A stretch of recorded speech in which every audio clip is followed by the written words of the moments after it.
Hey everyone! Today we're going to be doing something a little different than Unreal. We're going to be doing a Substance Designer tutorial. We're going to be trying to make this stylized brick pattern right here I've set up. The one we make today will be a little different. I'm going to use different colors, but I'm going to try to achieve a very similar effect. And I'm going to say it's stylized because, you know, it's pretty procedural and there's a little things we could spend a little more time on and make it look a little better, but I think that looks pretty awesome for where we're at now. So let's go ahead and just jump right in, and we're going to create a new substance. I'm just going to call this like red brick style, and I'm going to use the metallic roughness physically based. If you want to use the spec glossiness, that's fine. Just know that base color and diffused are a little bit different. Well, purpose wise they're not, but my base color is going to be called diffuse for you guys if you use it. And before we even start, I'm going to add another output just so we can play around with it later.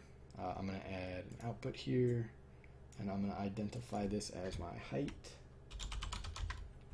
And to actually make this the height channel, we're going to need to go down here and add an item and make it the height usage. So we'll have that a little later on. So let's just jump right in and start creating this. I'm going to create a new polygon, if I can find that. I'm going to be using this polygon 2 for this nice gradient curve it's got going on here. I'm going to use a four-sided one, and I'm going to increase the curve just a little bit so we get kind of a little bulge. And then I'm going to increase this gradient, four-sided. And there we go. So something similar to that. You want this to be a pretty steep edge right here. And then I'm also going to up this scale to 1.4 so that it, oops, a little much, maybe 1.3. There we go. So it's almost taking up this entire image. Next, what we're going to do is we're going to tile this. So I'm going to use a tile generator. There's a lot of ways to make things tile in Substance. For now, I'm just using this tile generator, not the color version of it.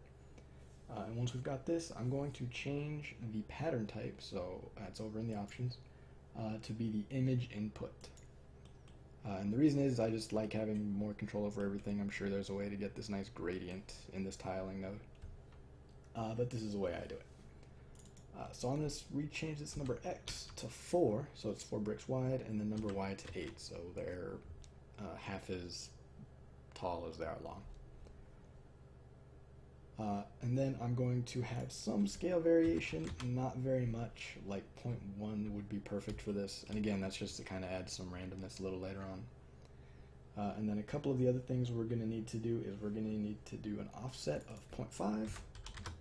That way we get that traditional stair-stepping brick pattern we're used to seeing all over the place. And then there's some luminance variation. You could go all the way to 1 if you want it to be super harsh. I don't really want it to be that harsh, so I'm going to use a value around 0.5. And what that'll do later is that'll drive how we have different color bricks. Okay, so once we get this set up, let's actually start warping it to give it that kind of stylized look. So I'm going to use a directional warp for this first one.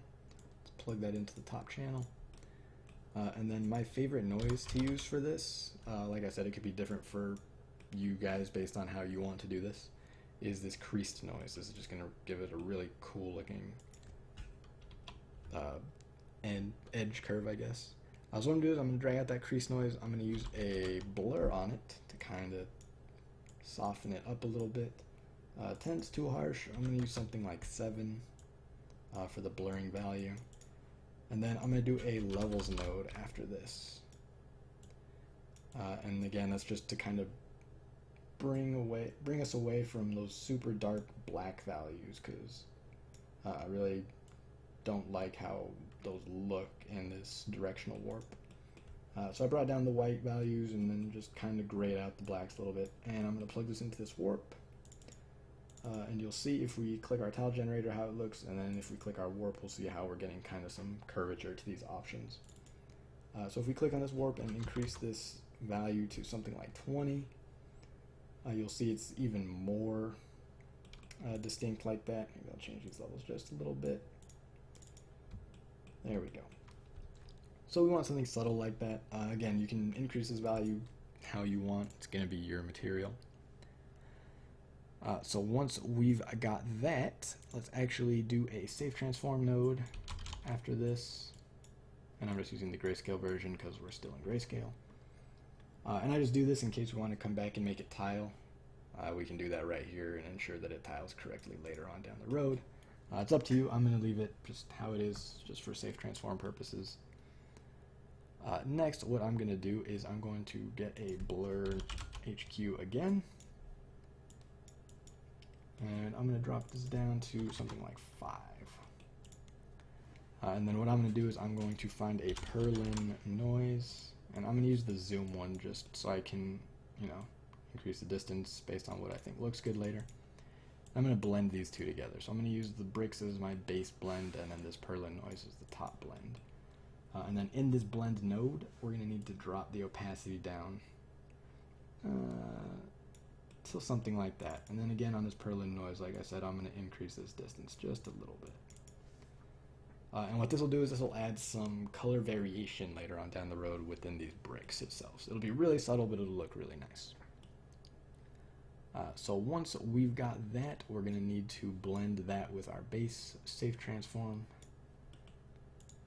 one more time, and I'm going to drop this opacity down a little bit more, let's say 0.5. And what this does is, between this safe transform and this blend, is it really sharpens up those bevels, as well as brings out just really slight variation in those color spots, which I think is really cool for us. So once we've got this blend right here between all these nodes, this is going to be like our hub blend. We're going to be using this to drive a lot of things. First, let's start a new chain right above this, and this is going to be like our cracks in our bricks, essentially. So I'm going to do another polygon 2. I'm going to leave the sides at 3 this time, and I'm just going to really bring this curve down pretty steeply, and then increase this decrease this gradient quite a bit, so we have a pretty solid center. And then I'm going to do another tile generator. Like I said, there's a lot of ways to make things tile in Substance. However you want to do it will be up to you. I'm just going to use this tile generator, change this input again to an image input, so we have these things tiling. I'm going to change the luminance variation on them quite a bit, and then I'm going to do a random mask, so we cut out quite a bit of them. And like I said, we're just going to use these for the edges of our bricks. So once we've masked them, we've changed some variation in the luminance, we're going to add some random free rotations, say like 180 or something. So they'll just randomly be rotated around. Let's also do some scale variation, because that's really nice to do. So let's do a scale of, let's say 1.5. And then let's do a scale variation of, maybe one's too much, let's try 0.8 and see how that looks. And once we've got that, let's do a, let's do a make it tile patch really quick. You're like, but you're already tiling, why do you want to do it again? It's just kind of more randomness, I guess. We can add a little bit of disorder. Let's drop this octave down to 1. And like I said, this disorder is really nice to kind of just add some randomness to it. And then once we get that, let's also add just a little bit of rotation variation. Okay, now once we've got that, let's do another directional warp. What this will do is this will really keep them from looking just like this default polygon shape. So we've got this directional warp, and instead of using that crease node like I used earlier, I'm going to use another Perlin zoom. I just love this Perlin zoom. We're going to plug that into our directional warp, see what that looks like. Let's up this intensity to, say, 30, maybe a little too intense. Let's try 18, a little better. And if we leave this directional node, double click so we have it in our previewer, we can actually select this Perlin noise and see what zooming is doing to our cracks right there. So let's find a good zoom value that's not too distorting, something like that. And then we can also change the disorder to kind of get different, looking effects in there. So once we've got this directional warp, what we're going to need to do is invert it. So let's do an invert grayscale node, plug that in, and then let's just do a histogram scan node. And what that'll do is that'll just give us slightly more control over the variance and all that. So we can up this position or decrease it based on how much you want to see there. So let's do something like that, and then we can either increase or decrease the contrast. I'm going to increase it just a little bit to kind of cut out those really light faded ones. And once we've got this, let's add another blur HQ just to kind of soften that up. And we'll just leave this intensity at 1 because we don't want to blur it that much. Now once we've got that, we're going to do a blend. And like I said, we're going to take that blend that was kind of our base brick node and plug that into the base of this, and take these that are the crack pattern, blend them in, and then we're going to want to set this opacity of this blend to 0.2. And we get kind of some, you'll see random crack patterns in here. It's pretty good to what we want. So once we've got that, now we can actually start adding some color variation to our pattern, and it'll look really cool. We're going to do a lot of cool things. I think people will be excited. So what we're going to do is we're going to do a high pass grayscale node off of this blend right here. And what we're going to do with this is absolutely nothing, and then we're going to do a histogram after this. Get excited for nothing right there. So what we're going to do on this histogram scan is we're going to give it this kind of stylized highlight, essentially. So I'm just going to up this position to where we're seeing the edges like so. And you can increase or decrease contrast, up to you. But once we get this kind of looking like we've got these highlights, awesome.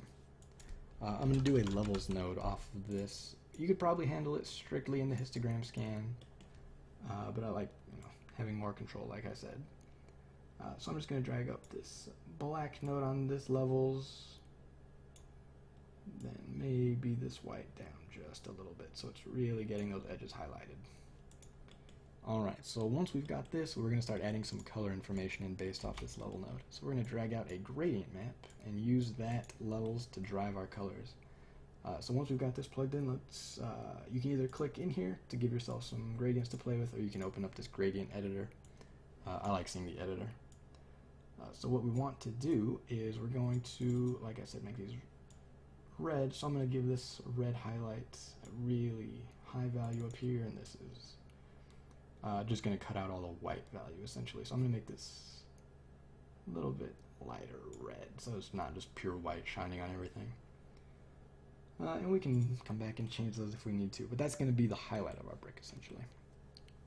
Next, we're going to use this blend back here to drive another gradient map, and this is going to be our essentially base brick color for us. So what I'm going to want to do is add some colors like so. This black one, I don't really want it to be solid black.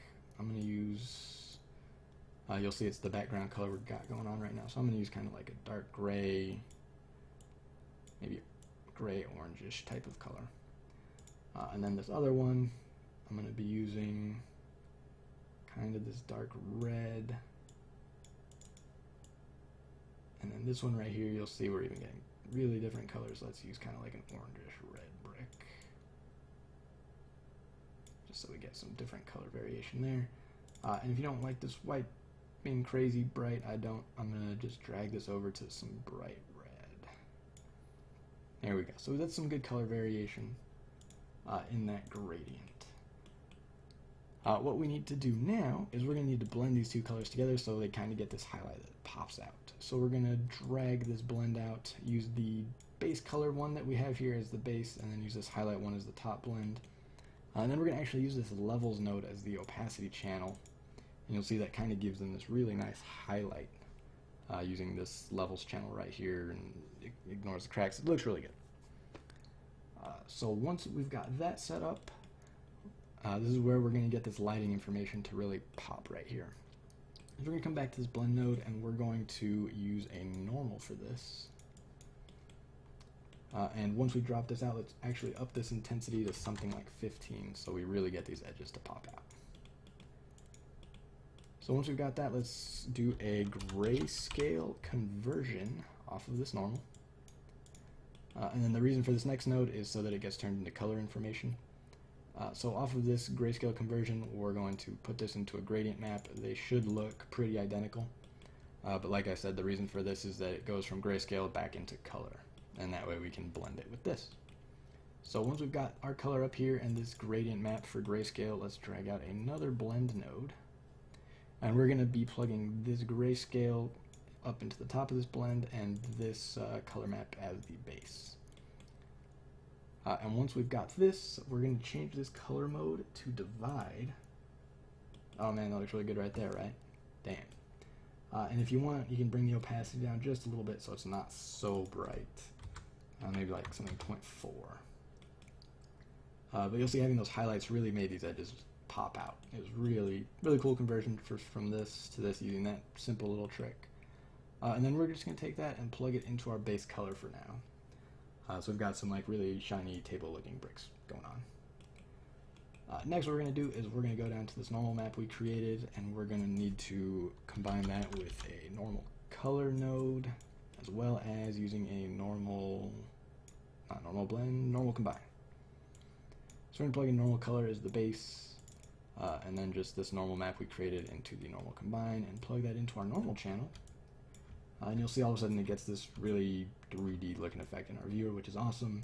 Unfortunately, they still look like glass brick, which is what we're going to deal with right now. So in our roughness channel, a lot of different ways to handle this. I just use a uniform color and set it to white. Alright, so that gets rid of most of the shiny. You can duplicate this color and set it to black, or you can just create a new uniform color, whatever. Oh, wrong one. Let's do this one and set this one to black. And plug this into our metallic node, just to make sure our metal value is 0. So that looks pretty good, right? Yeah, awesome. Nice little stylized brick node. The last one is that height input we created. What I like to do is, this is more of a show thing, or if you use parallax in Unreal or any world displacement, you'll kind of want a height node. So I do a levels off of this blend, that way I don't have to change this blend and then affect everything else.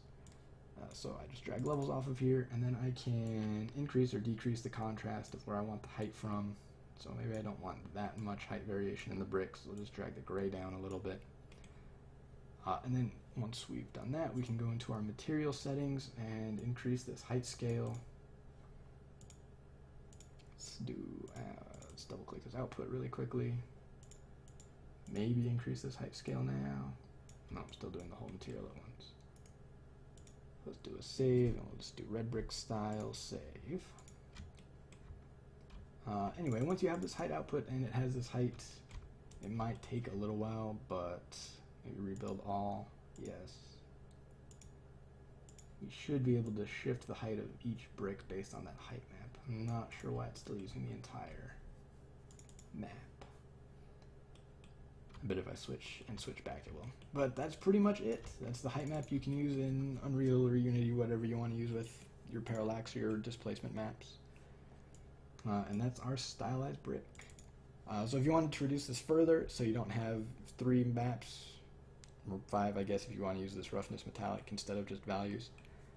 If you don't want to have that, you could go into Maya or Max or Modo, whatever you use, and bake all of this information from a plane down onto a single image. And you'll essentially get this output into an image instead of just strictly this right here, which, this has a little more pop, a little more shade information. And like I said, there's a lot of more tweaks we could do. We could go and refine these cracks a little bit more to give them a slightly more offset. Like I don't like that one right in between those 2 bricks, but that looks pretty good, I think, for how quick we did that. So play around with it, make it your own, do whatever you want. I hope you guys enjoyed this tutorial, and I'll probably have some more Unreal stuff in a couple of weeks, hopefully. But see you guys then.